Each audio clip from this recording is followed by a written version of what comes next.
காலையில் கிருபையும் மாலையில் மகிமையும் தருகின்ற நல்ல தெய்வமே. தாய் மறந்தாலும் மறப்பதில்லையே, தந்தை வெறுத்தாலும் வெறுப்பதில்லையே.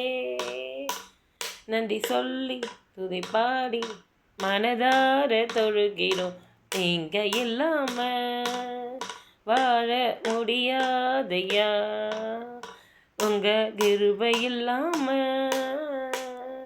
வாழ தெரியாதையா. நான் நிற்பதும் உங்க கிருபைதான், நான் நிலைப்பதும் உங்க கிருபைதான். நான் நிற்பதும் நிலைப்பதும் உங்க கிருபைதான். உங்க கிருபை இல்லாம வாழ முடியாதையா. ஆமென்.